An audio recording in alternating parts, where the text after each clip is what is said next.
Hello, ladies and gentlemen, and welcome to your daily update for the sports that occurred on January 20th, 2024. My name is Lewis, and basically, we take the day's sporting events, discuss them a little bit, and kind of give you some conversation. Um, Hopefully, you've enjoyed the first couple weeks of this. If not, then that's perfectly fine. We're working to try to improve this as we go. Started here in the NFL playoff section of the calendar season, and we're just moving forward. Speaking of the NFL playoffs, we had two divisional games today. The day started off with the Baltimore Ravens beating the Houston Texans 34 to 10. It was 10 to 10 at the half, and then Baltimore went on to score, if you can do your math, 24 straight points. Lamar Jackson had a really solid game with 16 of 22 for 152 yards and two scores. But he also rushed 11 times for 100 yards and two more touchdowns, so four touchdowns overall. C.J. Stroud, in his rookie performance there, was 19 of 33 for 175 yards. It was just a pretty strong game for Baltimore. They totaled 352 yards, had 22 first downs, and 37 and a half minutes time of possession compared to 213 yards, only 10 first downs, and just shy of 22 and a half minutes of possession for the Texans. I did see one actual statistic that said the Texans never actually had a play inside the 25-yard line of the Baltimore Ravens. Their lone touchdown that they scored was an actual. I just had it here and I lost it. Sorry about that. I believe it was a punt return for a touchdown, if I'm not mistaken. It was a 67-yard punt return by Steven Sims. Was their only touchdown, and the field goal was a 50-yard field goal early on, actually at the end of the first quarter. Again, that final score, Baltimore 34, Houston 10. Baltimore awaits the winner of the Buffalo-Kansas City game. That'll be going on Sunday, and we'll look forward to seeing how that game turns out.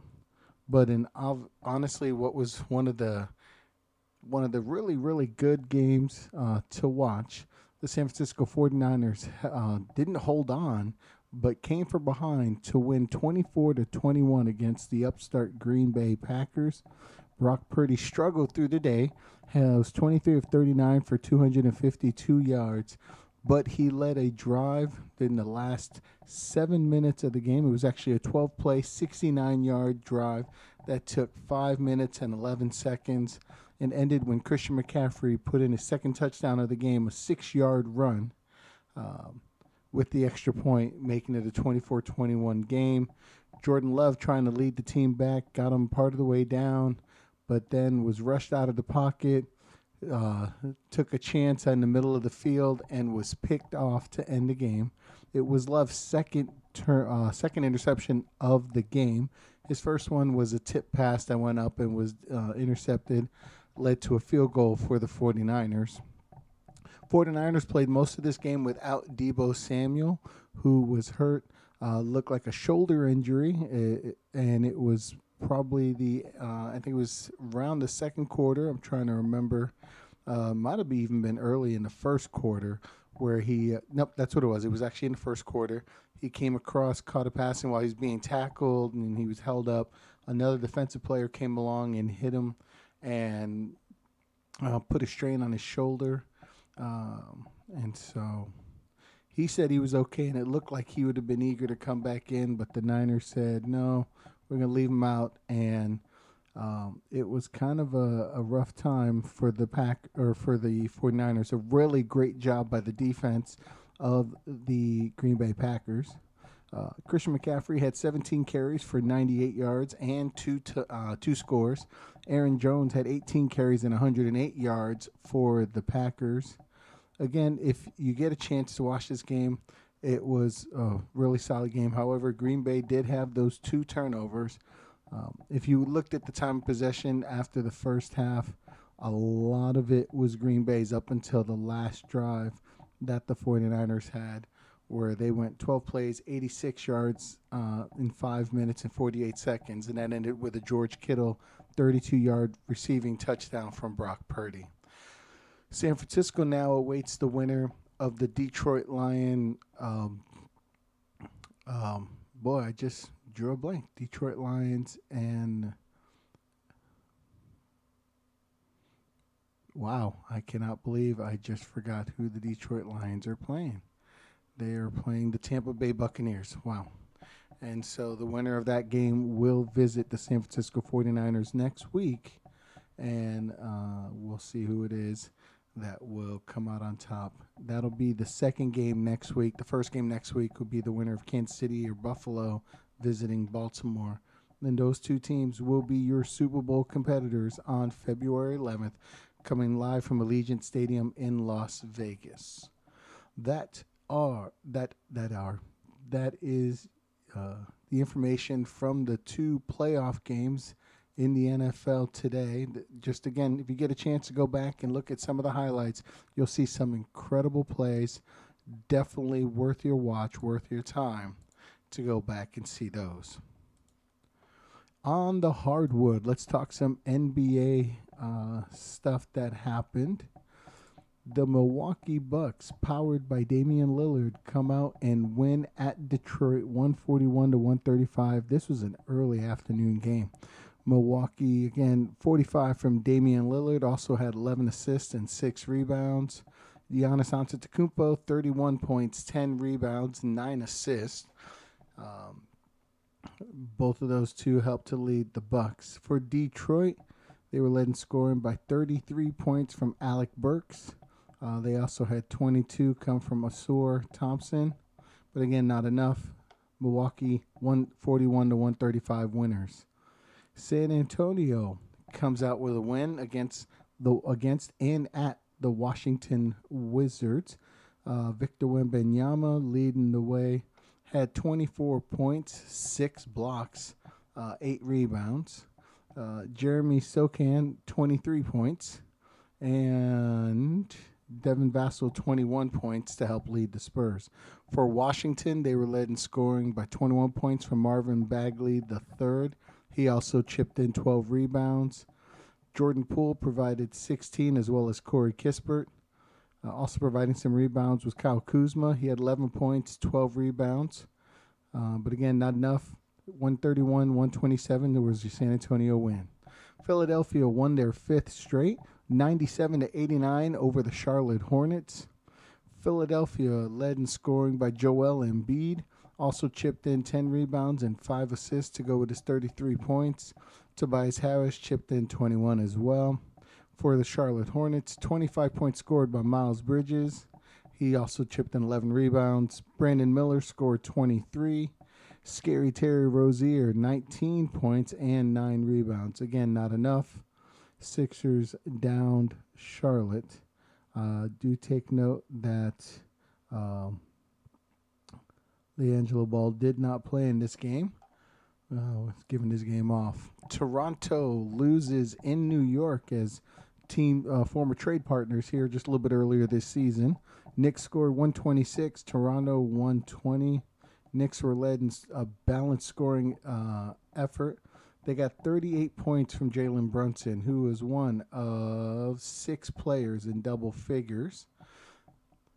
Julius Randle, second on the team with 18 points. He also chipped in 16 big rebounds. Precious Achua, 18 points, and go with his 11 rebounds. For Toronto, 20 points from R.J. Barrett, the former Knick, trying to play well in his return to the Garden. Gary Trent Jr. chipped in 16. Again, not enough. 126-100, the Knicks over Toronto. The Cleveland Cavaliers win in Atlanta, 116-95. Cleveland, balanced effort. They had 7 players score in double digits, led by Donovan Mitchell's 18 points and 8 assists to lead that balanced effort. For the Hawks, they were led in scoring by DeJounte Murray with his 24 points and 9 rebounds. Jalen Johnson chipped in 20 points. And Trey Young, 15 points, but not enough. Again, the final score 116-95. Oklahoma City Thunder win at Minnesota. Big win for the Oklahoma City Thunder against the 2-seed Minnesota, 102-97. Oklahoma City led in scoring by Shai Gilgeous-Alexander's 33 points. Also, Jalen Williams, 20 points to help lead Oklahoma City. Minnesota had 19 points from Karl Anthony Towns and Anthony Edwards. Cat also chipped in 11 rebounds. Rudy Gobert, 7 points, but also had 18 rebounds. And Naz Reid also provided 18 points as well, but not enough as the Thunder rally in the fourth quarter to win at Minnesota. The Utah Jazz lose in overtime, 127-126 in Houston. Houston led in scoring by Alperen Sengun. I'm telling you, I'm still trying to learn how to say his name. Schengen, I think it's what it is. But he scored 37 points, had 14 rebounds, 24 points by Jabari Smith Jr. to help lead the Rockets. For the Utah Jazz, 28 points from Colin Sexton. 33 from Jordan Clarkson, then the 28 from Colin Sexton, and 22 from Lauri Markkanen. Not enough, though. Again, Utah loses 127-126 at Houston. And last, the Chicago Bulls win at home against the Memphis Grizzlies 125-96. The Chicago Bulls also had 7 players in double digits, led by 20 points from Ayo Dosunmu. They also got 15 points, both from Andre Drummond, who chipped in 10 rebounds with that. 15 points also from Pat Williams, 18 from DeMar DeRozan, 17 from Kobe White. For the Memphis Grizzlies, 26 points from Jaren Jackson Jr. and 14 each from Vince Williams Jr. and Luke Kennard, but it's not enough. Again, Chicago Bulls 125-96 winners over the Memphis Grizzlies. Those are your basketball scores from today's Day in Sports. Next up, let's talk some hockey. All right, multiple hockey games, so I'm not going to sit there and go over every single hockey score. Kings win at home against the Rangers 2-1. Sharks win at home against the Ducks 5-3. The Golden Knights win at home over the Pittsburgh Penguins 3-2, extending their home record to 18-5-2. The Oilers win on the road, win at Calgary 3-1. St. Louis Blues win at home against the Washington Capitals with a shutout 3-0.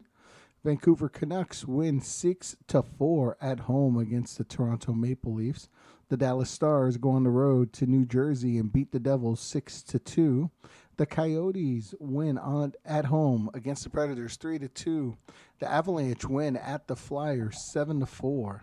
The Winnipeg Jets win yet another game, this one on the road against the Senators 2-1. This was in overtime. Jets are now 14-4-2 away from their home, but they got their 30th win overall, so that's a big win for them. The Avalanche also had their 30th win at the same time. Lightning win at Buffalo 3-1.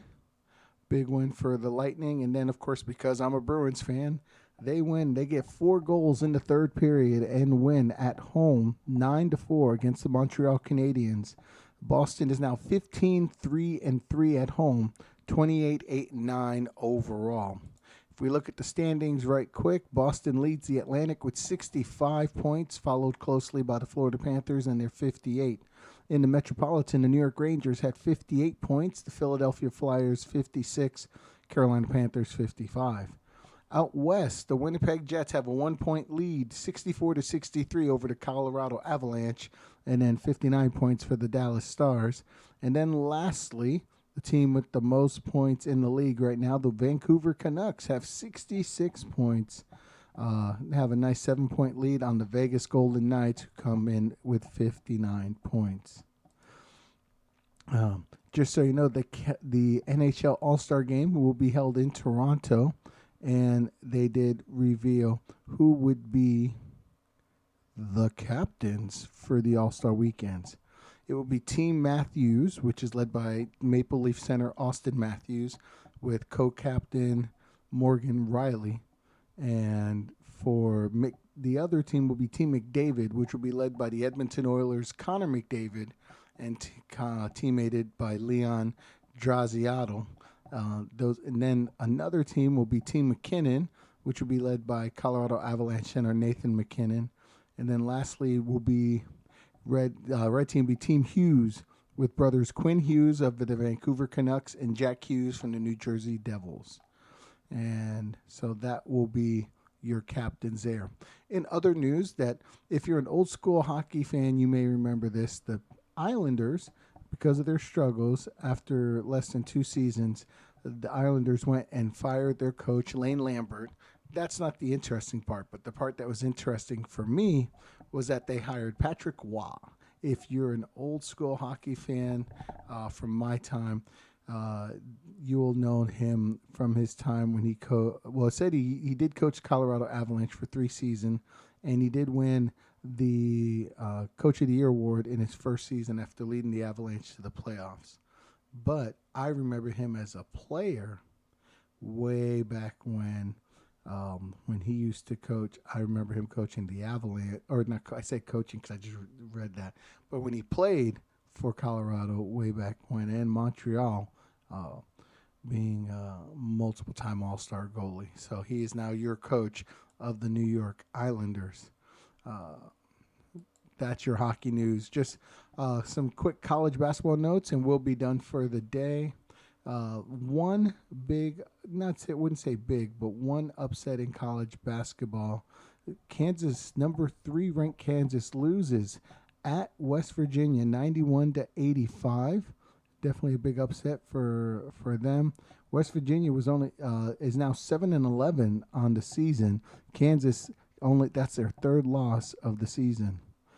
Past that, number 12 Arizona a winner, number 16 Utah State a winner, number 8 Kentucky a winner. Technically, number 25 Texas Tech wins at home against number 20 BYU. The UConn Huskies, number 1 UConn Huskies, barely pull it out at home, 66-65 against the Villanova Wildcats. The number 7 Duke Blue Devils lose at home against the Pitt Panthers. Pitt now 11-7, Duke now 13-4. Number 13 ranked Auburn wins 82-59 over number 22 Ole Miss. Number 21 Dayton a winner, number 18 Creighton a winner, number 17 Marquette pulls it out by 1 over St. John's, 73-72. Number 15 Oklahoma a winner. Number 9 Baylor was the other upset. They lost in Texas, but this time they lose at Texas, 75-73, as Texas scores as the buzzer expires to pull that game out. Number 4 North Carolina wins. Number 2 Purdue wins. Number 24 Iowa State wins at number 19 TCU. Number 6 Tennessee wins at home by 20 against Alabama, and number 5 Houston wins at home against Central Florida. On the women's side, just a couple ranked games. Of course, UConn, number 9 UConn wins at home against DePaul, 88-51. Number 7 Kansas State wins at home. Number 11 Texas wins on the road. Number 12 Baylor wins at home against UCF. Number 17 Gonzaga wins at home against St. Mary's. And your one upset, number 25 UNLV loses only their 2nd game of the season at home. This to the University of New Mexico, 69-66. Ladies and gentlemen, that is all of your sports highlights. Do know that there is the Australian Open going on in tennis, and we'll talk more about it as it gets closer to the finals. I'm not ignoring tennis, but I'm not going to mention a lot of the smaller upsets along the way. As we do this, we will also discuss golf as it comes up. We'll discuss racing as it comes up. We'll even talk a couple boxing matches as it comes up. But as of right now, we've hit the major sports for the day. Thanks so much for joining. Looking forward to tomorrow. We got 2 more NFL games, and we'll see how those turn out. Plus, basketball is always going, and that'll be neat for me at least as well. Anyway, have a great rest of your day.